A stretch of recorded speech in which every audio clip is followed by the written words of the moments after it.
só, ontem aqui no programa a gente falou sobre a decisão da Prefeitura de São Paulo de proibir a venda de cerveja em garrafa de vidro ao redor do Allianz Parque. Só que a decisão não foi cumprida. Antes da partida entre Palmeiras e São Paulo, quem passava pela região conseguia comprar dos ambulantes com toda a facilidade a cerveja naquela garrafa long neck. A nossa apuração identificou que não tinha nenhuma fiscalização para impedir essa venda. Essa foi uma decisão tomada após a morte da torcedora palmeirense atingida por estilhaços de uma garrafa de vidro arremessada contra ela. Até o momento, o responsável não foi identificado.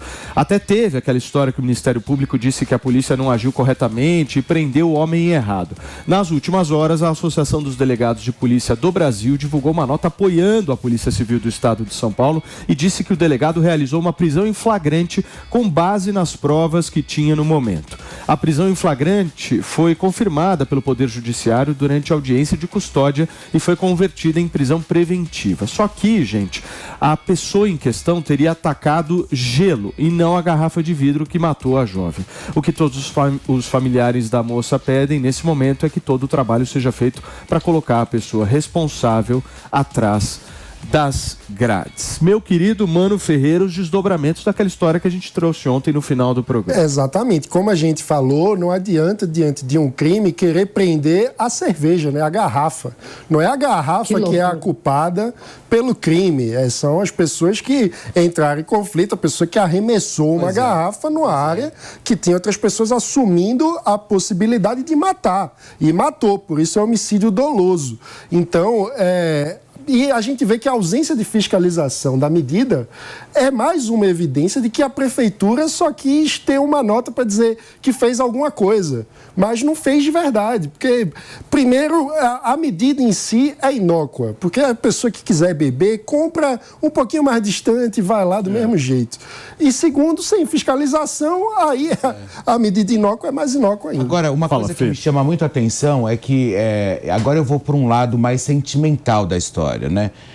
Você vê, mataram a menina agora, faz dias, ela foi sepultada na terça-feira, ou seja, ninguém entrou de luto, ninguém fez um sinal de respeito, absolutamente nada. Tinham que ter suspendido esse jogo. Não era para ter esse jogo, principalmente no próprio lugar aonde a menina foi assassinada. Agora, é o que eu falo, é o pasto realmente comendo boi, sabe? Agora, eles vão lá, eles continuam com a mesma atitude, nada é feito, nenhuma fiscalização efetiva melhor foi concluída. Então, ou seja, não importa se você matou alguém, não importa se morreu alguém, nada disso eles estão levando em consideração. O importante é que pega esse bando de agressores, enfiam dentro de um estádio e está tudo bem. Não quero generalizar aqui, não é essa a minha intenção, mas às vezes precisamos pôr peso numa história para que se realmente alguma história, para a gente perceber se realmente vai ter alguma conduta mais efetiva, porque não tem como a gente ficar assim. Sim. Um break rápido para vocês que nos acompanham através do rádio, são 10 horas e 24 minutos. O que foi, Amandinha? Não, eu ia... Você ia falar alguma coisa, por favor. Continua. Fica à vontade, fica super à vontade. Não, eu tô muito de acordo com o Mano, né? Não adianta... A culpa não foi da cerveja, né? Pois é. E é igual, por exemplo, que a gente não tem cerveja no estádio, né? Em São Paulo. Alguns outros estados têm, no resto do mundo também, porque o esporte... A ida ao estádio é um entretenimento. Né? E aí você tirar a cerveja, realmente você não vai conseguir doutrinar as pessoas. As pessoas, elas vão matar com uma caneca, elas vão matar... E não necessariamente uma Coca KS também é uma... Né? Exatamente, é uma arma, né? Uma arma também. Então, uma arma potencial, ela não necessariamente está ali. Então, é muito fácil, né, realmente... não, a culpa é da cerveja, a culpa é da garrafa, vamos tirar a garrafa num raio... Por que um raio de 200 metros e não 150 e 300? É realmente uma questão ali paliativa para mostrar... A garrafa de cerveja, ela não pode ser, por exemplo, que nessas garrafas PETs de plástico... tem latinha, né? Tem latinha. Tem a lata já. Eu quero entender só uma coisa nessa história. Por que a gente está discutindo a garrafa e não está discutindo as torcidas organizadas, Antônia? Por que o debate ele vai para a garrafa? Por que a garrafa termina na cerveja, coitado? Mas, Paulo, por que você acha, ou meus colegas aí, por que vocês acham que esse país, a violência, né, o tráfico de drogas... o estupro de vulnerável, enfim, todos os crimes são banalizados. Porque não tem punição. Porque o povo está sempre procurando uma resposta, sempre procurando defender o indefensável. Eu estou vendo aqui vocês... não é para vender perto, quem quer beber vai beber longe, vamos trocar então por garrafa PET igual Coca-Cola. E o assassino dessa menina, cadê?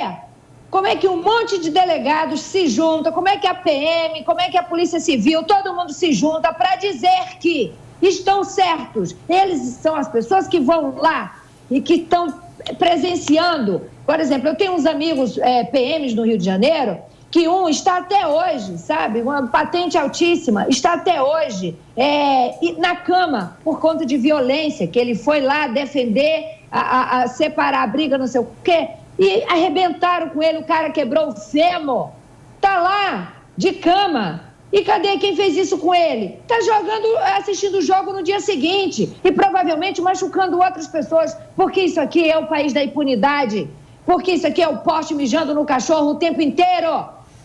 E o problema, vai lá, qual é o problema? Educação, tudo para na educação, tudo para na banalização do crime, que esse país já era e que agora, nesse novo governo, está afloradíssimo. Todo mundo sabe que pode sair na rua. Você vê no Rio de Janeiro, você sabe o que eles fazem no Rio de Janeiro? Eles fazem foto dizendo, agora a gente vai assaltar Ipanema. Alô, Praia do Leblon, estamos chegando. Aí eles pegam o celular de todo mundo e voltam e filmam. Olha, hoje a feira que a gente fez, estamos indo vender. E nada acontece. Por quê? Porque temos um presidente que fala, um jovem vai ali roubar um celular só para tomar uma cerveja. Como é que isso aqui vai dar certo, gente? Como é que isso aqui vai dar certo? Ô, Antônia, não sei se vocês sabem disso, mas os pais da Gabriela foram ontem ao estádio. Vocês sabiam dessa informação? E ainda tem isso. Como é que um pai, como é que uma mãe exatamente vai assistir um jogo de futebol tendo Antônia, sepultado uma filha há 3 dias atrás? Calma aí. Não, calma. Eu também queria entender, mas assim... O que é isso? Eles pediram, inclusive, ingressos para o Palmeiras, para toda a família, inclusive avô e tal. O Palmeiras recusou dar esses ingressos. Não deu esses ingressos, mas ainda eles foram ao estádio. E aí que acho que vale também uma discussão nossa do seguinte... Não é inapropriado os pais irem ao estádio depois de tudo que aconteceu nesse momento, ainda pedir ingresso para toda a família e tal? Não dá a sensação que, sei lá, o futebol está acima da vida? Eu discordo. É uma mensagem ruim? Eu discordo.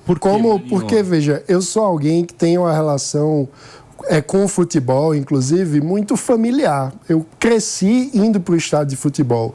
Torcer para o esporte é um laço com o meu pai.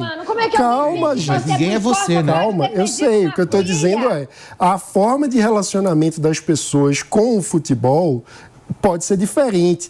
Ir ao estádio pode ser, sim, uma homenagem à filha.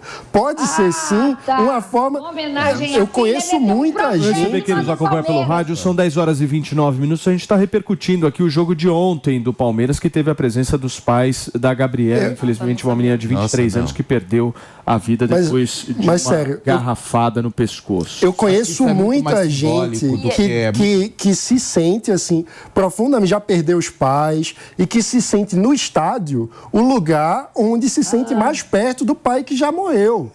Então, desculpa, mas aí é muito recente, né? Sim, mas por que não pode haver uma homenagem da família? Eu acho que quem somos nós para julgar a forma de elaboração da perda da família? Quem mais está sofrendo com esse caso são os familiares dela. Então...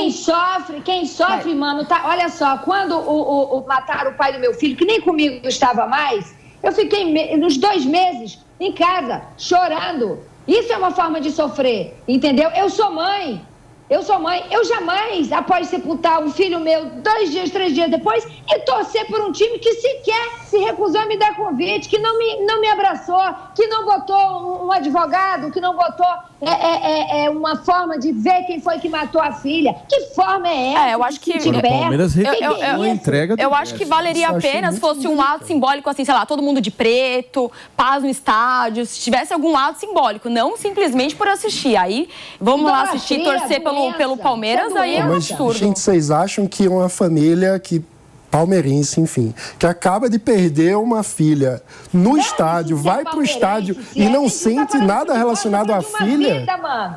Eu acho que deveria sim ter feito um ato lá, todo mundo de preto, paz no estádio, pedindo justiça. Aí valeria a pena a família estar no estádio. Agora, ir realmente para comemorar, para assistir o jogo sentadinho lá. Não é para comemorar, né?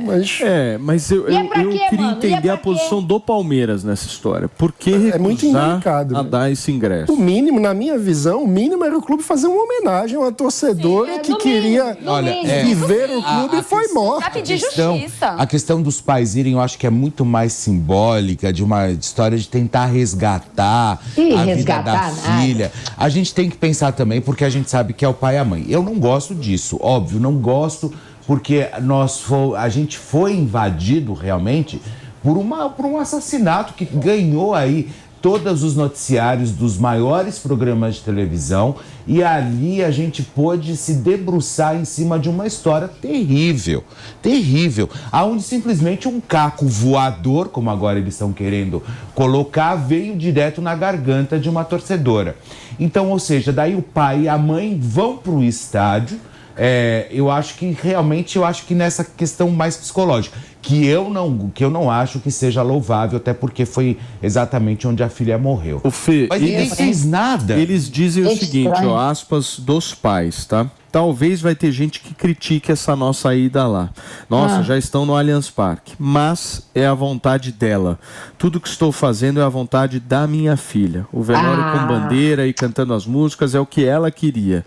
Eu sei porque ela estava sempre comigo e infelizmente algumas vezes falou qual seria a vontade dela se um dia viesse a falecer. Estou fazendo a vontade dela. O Palestra é um pedaço dela. Conhecia desde o pessoal da frente até o estádio. Ela amava o time dela. Não era uma guerra, era torcer pelo amor dela. É o que disse horror, que gente estranha, Deus me livre. Enfim, é o que disse o pai. Mas a relação... É uma homenagem, né? A relação que as pessoas têm com o futebol, gente, tem muitas formas de relação. Relação doentia. Mas não é apenas doença, eu não acho que seja doença. É legítimo ter um laço de afetividade com o clube. Isso é parte, inclusive, da identidade do brasileiro. Não é uma exclusividade dessa família. O que não falta no Brasil são famílias que, alguns dos melhores momentos em família se dão no estádio. E isso é legítimo e bonito. Isso a gente precisa resgatar. O estádio tem que ser o lugar que a família se congrega, que tem um laço de afeto e não um lugar de violência. Então, uma homenagem nesse caso, não acho que seja o que a gente tem que criticar. O que tem que criticar é não ter encontrado o assassino. Sim. Muito bem, gente. Olha só, são 10